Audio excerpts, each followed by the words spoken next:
ਸਰਕਾਰ ਨੂੰ ਚਾਹੀਦਾ ਸੀਗਾ ਕਿ ਕਿਸਾਨਾਂ ਨੂੰ ਸਬਸਿਡੀ ਦਿੰਦੀ, ਜਿਹੜੇ ਕਿਸਾਨ ਦੀ ਬਾਕੀ ਮੁੱਦੇ ਆ ਉਹਨਾਂ ਨੂੰ ਸੋਲਵ ਕਰਦੀ। ਉਹਨੇ ਸਾਡੀ ਸਵਾਮੀਨਾਥਨ ਦੀਆਂ ਜਿਹੜੀ ਰეკਮੈਂਡੇਸ਼ਨ ਆ ਉਹਨੂੰ ਤਾਂ ਕੀ ਲਾਗੂ ਕਰਨਾ ਸੀ, ਉੱਤੇ ਦੀ ਮਾਰੂ ਬਿੱਲ ਪਾਸ ਕਰਤਾ ਜਿਹੜਾ ਟੋਟਲੀ ਪਹਿਲਾਂ ਹੀ ਬੜਾ ਕਹਿੰਦੇ ਕਿ ਇੱਕ ਲੋਲੀਪੌਪ ਪਹਿਲਾਂ ਉਹ ਬੜਾ ਵਧੀਆ ਲੱਗਾ। ਇੱਥੇ ਵੀ ਥੋੜੀਆਂ ਧੜੇਬਾਜ਼ੀਆਂ ਹੋ ਚੁੱਕੀਆਂ ਨੇ, ਤੁਸੀਂ ਇਸ ਬਾਰੇ? ਮੈਂ ਤਾਂ ਪਹਿਲੇ ਦਿਨ ਤੋਂ ਹੀ ਬੋਲ ਰਹੀ ਹਾਂ ਕਿ ਅਸੀਂ ਜੇ ਇਕੱਲੇ ਲੜਾਂਗੇ ਤਾਂ ਅਸੀਂ 100% ਮਰਾਂਗੇ, ਜੇ ਅਸੀਂ ਇਕੱਠੇ ਹੋ ਕੇ ਲੜਾਂਗੇ ਤਾਂ ਅਸੀਂ ਜਿੱਤਾਂਗੇ। ਅਸੀਂ ਉਹਨਾਂ ਨੂੰ ਐਡਵਾਈਸ ਦਿੱਤੀ ਕਿ ਆਪਾਂ ਨੂੰ ਸ਼ੰਭੂ ਪੱਕਾ ਮੋਰਚਾ ਲਾਉਣਾ ਚਾਹੀਦਾ, ਉਹਦੇ ਵਿੱਚ ਕਿਸੇ ਨੇ ਵੀ ਸਾਥ ਨਹੀਂ ਦਿੱਤਾ।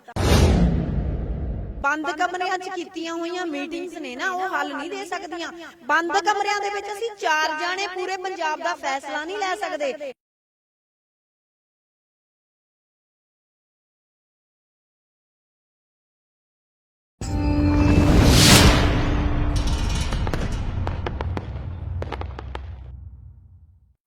ਸੋ ਦਰਸ਼ਕੋ, ਜਿੱਥੇ ਤੁਸੀਂ ਦੇਖਿਆ ਕਿ ਸ਼ੰਭੂ ਬਾਰਡਰ ਤੇ ਦੁਬਾਰਾ ਅਣਮਿੱਥੇ ਸਮੇਂ ਵਾਸਤੇ ਤਾਂ ਜਿਹੜਾ ਮੋਰਚਾ ਉਹ ਲੱਗਣ ਜਾ ਰਿਹਾ ਹੈਗਾ, ਤੇ ਸਿਮਰਜੀਤ ਕੌਰ ਐਡਵੋਕੇਟ ਵੀ ਪਹੁੰਚੇ ਨੇ ਜਿਹੜੇ ਕਿ ਬਖੂਬੀ ਇਸ ਕਾਨੂੰਨਾਂ ਬਾਰੇ ਜਾਣਕਾਰੀ ਰੱਖਦੇ ਨੇ। ਅਸੀਂ ਉਹਨਾਂ ਦਾ ਵੀ ਸਵਾਗਤ ਕਰਦੇ ਹਾਂ ਕਿਉਂਕਿ ਸ਼ੰਭੂ ਬਾਰਡਰ ਤੇ ਉਹ ਪਹੁੰਚੇ ਨੇ, ਤੇ ਅਸੀਂ ਉਹਨਾਂ ਨਾਲ ਗੱਲਬਾਤ ਵੀ ਕਰਦੇ ਹਾਂ। ਸਤਿ ਸ਼੍ਰੀ ਅਕਾਲ।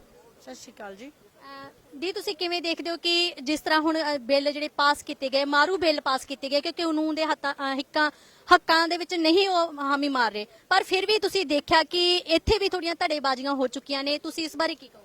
ਮੈਂ ਤਾਂ ਪਹਿਲੇ ਦਿਨ ਤੋਂ ਹੀ ਬੋਲ ਰਹੀ ਹਾਂ ਕਿ ਅਸੀਂ ਜੇ ਇਕੱਲੇ ਲੜਾਂਗੇ ਤਾਂ ਅਸੀਂ 100% ਮਰਾਂਗੇ, ਜੇ ਅਸੀਂ ਇਕੱਠੇ ਹੋ ਕੇ ਲੜਾਂਗੇ ਤਾਂ ਅਸੀਂ ਜਿੱਤਾਂਗੇ। ਅਸੀਂ ਬਾਰ-ਬਾਰ ਜਿੱਦਣ ਸਾਡੀ ਮੀਟਿੰਗ ਵੀ ਹੋਈ ਆ ਕਿਸਾਨ ਜਥੇਬੰਦੀਆਂ ਨਾਲ, ਉਦਣ ਵੀ ਕਿਹਾ ਕਿ ਅਸੀਂ ਇਨ-ਬਿਨ ਉਹਨਾਂ ਦੇ ਨਾਲ ਆ, ਪਰ ਸਾਡੇ ਆਪਣੀ ਵੀ ਚੇਤਨਾ ਆ ਨਾ, ਸਾਡੀ ਆਪਣੀ ਵੀ ਸੋਚ ਆ। ਉਹ ਸਾਨੂੰ ਇਹ ਤਾਂ ਨਹੀਂ ਰੋਕ ਸਕਦੇ ਵੀ ਤੁਸੀਂ ਆਪਣਾ ਧਰਨਾ ਕੋਈ ਲਾ ਨਹੀਂ ਸਕਦੇ ਜਾਂ ਪੱਕਾ ਮੋਰਚਾ। ਸਾਨੂੰ ਲੱਗਿਆ ਕਿ ਸ਼ੰਭੂ, ਅਸੀਂ ਉਹਨਾਂ ਨੂੰ ਐਡਵਾਈਸ ਦਿੱਤੀ ਕਿ ਆਪਾਂ ਨੂੰ ਸ਼ੰਭੂ ਪੱਕਾ ਮੋਰਚਾ ਲਾਉਣਾ ਚਾਹੀਦਾ, ਉਹਦੇ ਵਿੱਚ ਕਿਸੇ ਨੇ ਵੀ ਸਾਥ ਨਹੀਂ ਦਿੱਤਾ। ਠੀਕ ਹੈ, ਗੱਲ ਆ ਕਿ ਜਦੋਂ ਅਸੀਂ ਉੱਤੇ ਲੀਡਰੀ ਦੀ ਗੱਲ ਕਰਨ ਲੱਗ ਜਾਂਦੇ ਆ ਵੀ ਹਾਂ ਕੌਣ ਲੀਡਰ, ਸਾਨੂੰ ਕੋਈ ਨਾਮ ਨਹੀਂ ਚਾਹੀਦਾ, ਸਾਨੂੰ ਕੋਈ ਲੀਡਰ ਹੀ ਨਹੀਂ ਚਾਹੀਦੀ, ਸਾਨੂੰ ਤਾਂ ਸਾਡੇ ਪੰਜਾਬ ਦੇ ਹਿੱਤ ਚਾਹੀਦੇ ਆ। ਉਹ ਕਹਿ ਰਹੇ ਇਕੱਲੀ ਐਮਐਸਪੀ ਦੀ ਗੱਲ ਕਰੋ, ਅਸੀਂ ਇਕੱਲੀ ਐਮਐਸਪੀ ਦੀ ਗੱਲ ਨਹੀਂ ਕਰ ਸਕਦੇ ਹੈਗੇ, ਕਿਉਂਕਿ ਸਾਨੂੰ ਬਾਕੀ ਸਾਰੀਆਂ ਚੀਜ਼ਾਂ ਵੀ ਪਤਾ ਵੀ ਕਿਹੜੀਆਂ ਚੀਜ਼ਾਂ ਤੇ ਕਿੱਥੇ ਗਲਤ ਆ। ਫਿਰ ਸਾਨੂੰ ਰੋਕਿਆ ਜਾਂਦਾ ਕਿ ਬਾਕੀ ਚੀਜ਼ਾਂ ਪੰਜਾਬ ਦੇ ਮੁੱਦੇ ਉਹਨਾਂ ਤੇ ਗੱਲ ਨਾ ਕਰੋ।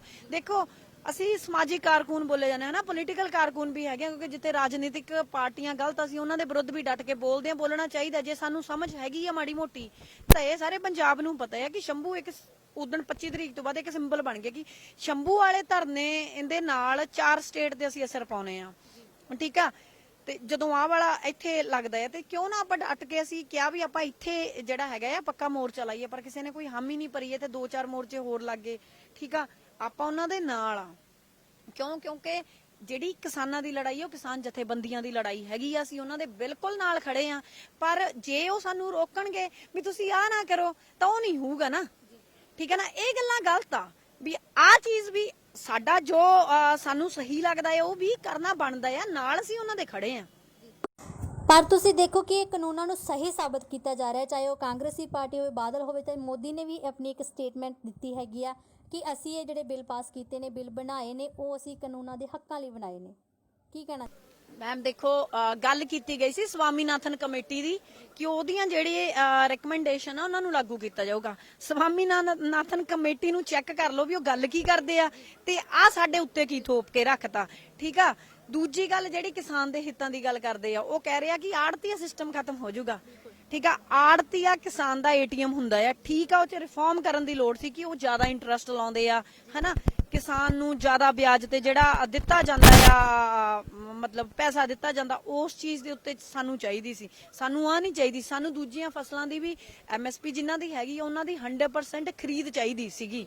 ਠੀਕ ਹੈ, ਸਾਨੂੰ ਉਹ ਚੀਜ਼ਾਂ ਚਾਹੀਦੀਆਂ ਸੀ। ਇਹਨਾਂ ਨੇ ਤਾਂ ਮਤਲਬ ਗੱਲ ਹੀ ਹੋਰ ਕਰਕੇ ਰੱਖਤੀ ਕਿ ਇੱਕ ਟੋਟਲ ਪ੍ਰਾਈਵੇਟਾਈਜੇਸ਼ਨ ਨੇ ਅੱਜ ਤੱਕ ਸਾਡੇ ਵਰਗੇ ਜਿਹੜੇ ਦੇਸ਼ਾਂ ਦੇ ਵਿੱਚ ਦੇਖ ਅੱਡ ਸਿਸਟਮ ਹੁੰਦਾ ਨਾ, ਕਿਤੇ ਪਹਿਲਾਂ ਫਿਊਡਲਿਜ਼ਮ ਆ, ਉਦੋਂ ਬਾਅਦ ਇੰਡਸਟਰੀ ਆਉਂਦੀ ਆ, ਹੌਲੀ ਹੁੰਦੀ ਆ। ਸਾਡੇ ਫਿਊਡਲ ਸਿਸਟਮ ਖਤਮ ਨਹੀਂ ਹੋਇਆ। ਠੀਕ ਆ, ਕੈਪੀਟਲਿਜ਼ਮ ਸਾਡੇ ਤੇ ਥੋਪਣ ਦੀ ਕੋਸ਼ਿਸ਼ ਹੋ ਰਹੀ ਆ। ਨਾ ਸਾਡੇ ਕੈਪੀਟਲਿਜ਼ਮ ਆ, ਸਾਡੇ ਕੁਐਸੀ ਫਿਊਡਲਿਜ਼ਮ ਆ ਹਜੇ ਵੀ।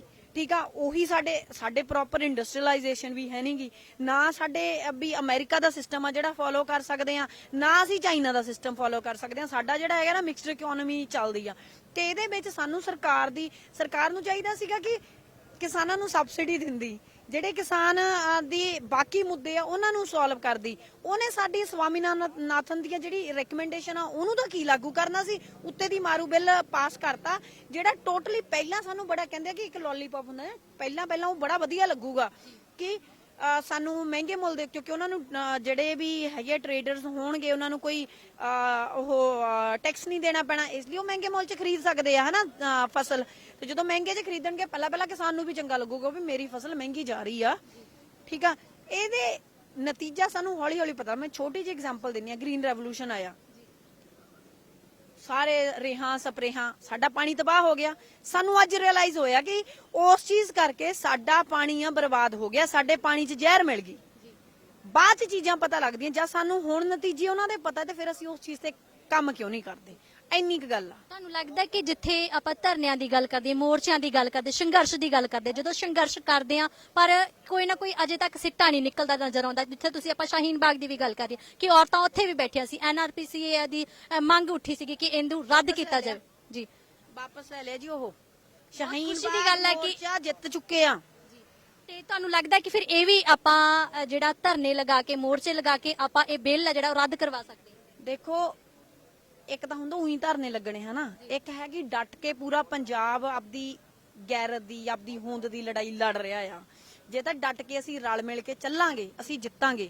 ਜੇ ਜਿਵੇਂ ਅਸੀਂ ਹੁਣ ਹੋ ਰਹੇ ਆ ਅੱਡੋ ਫਾੜ, ਸਾਡਾ ਇੱਥੇ ਲੱਗ ਗਿਆ ਕੋਈ ਅੱਡ ਬਿਆਨਬਾਜ਼ੀ। ਦੇਖੋ, ਸਾਡੇ ਵੱਲੋਂ, ਮੇਰੇ ਵੱਲੋਂ, ਦੀਪ ਵੀਰੇ ਵੱਲੋਂ ਬਾਰ-ਬਾਰ ਇੱਕੋ ਗੱਲ ਜਾ ਰਹੀ ਆ ਕਿ ਅਸੀਂ ਕਿਸਾਨ ਜਥੇਬੰਦੀਆਂ ਦਾ ਅੱਜ ਵੀ ਸਾਥ ਦੇ ਰਹੇ ਆ।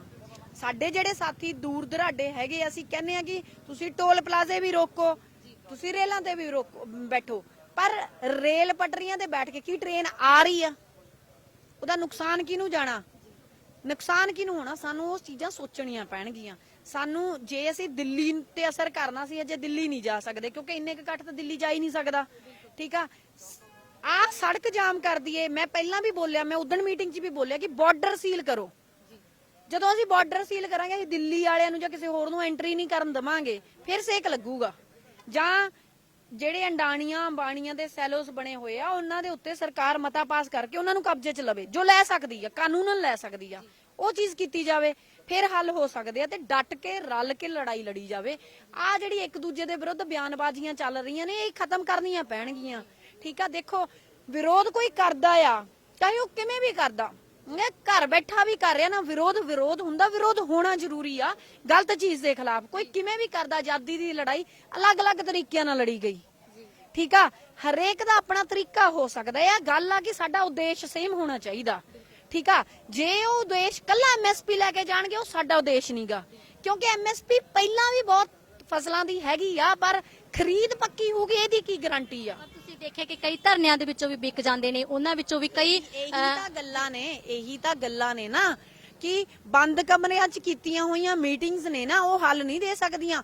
ਬੰਦ ਕਮਰਿਆਂ ਦੇ ਵਿੱਚ ਅਸੀਂ 4 ਜਾਣੇ ਪੂਰੇ ਪੰਜਾਬ ਦਾ ਫੈਸਲਾ ਨਹੀਂ ਲੈ ਸਕਦੇ। ਇਹ ਫੈਸਲਾ ਪੰਜਾਬ ਦਾ ਹੈ, ਪੰਜਾਬ ਦੀ ਨੌਜਵਾਨੀ ਦਾ ਆ।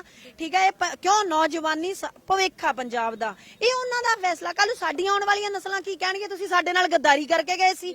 ਠੀਕ ਹੈ ਨਾ, ਇਹ ਮੁੱਦਾ ਆ। ਸੋ ਬਹੁਤ ਬਹੁਤ ਧੰਨਵਾਦ ਤੁਹਾਡਾ। ਦਰਸ਼ਕੋ, ਇਹ ਸਨ ਸਿਮਰਜੀਤ ਕੌਰ ਐਡਵੋਕੇਟ, ਜਿਨ੍ਹਾਂ ਨੇ ਬਖੂਬੀ ਸਾਨੂੰ ਇਹ ਮਤਿਆਂ ਤੋਂ ਜਾਣੂ ਕਰਵਾਇਆ ਕਿ ਕਿਸ ਤਰ੍ਹਾਂ ਇਹ ਮਤੇ ਸਾਡੇ ਲਈ ਕਿੰਨਾ ਘਾਤਕ ਸਿੱਧ ਹੋ ਸਕਦੇ ਨੇ। ਤੁਸੀਂ ਦੇਖੋ ਕਿ ਸੰਗਤ ਇੱਥੇ ਪਹੁੰਚ ਰਹੀ ਹੈਗੀ ਆ, ਜਿਹੜਾ ਕਿ ਮੋਰਚਾ ਉਹ ਸ਼ੁਰੂ ਹੋਣ ਜਾ ਰਿਹਾ ਹੈਗਾ ਤੇ ਅਣਮਿੱਥੇ ਸਮੇਂ ਵਾਸਤੇ ਇਹ ਮੋਰਚਾ ਜਿਹੜਾ ਉਹ ਲੱਗੇਗਾ।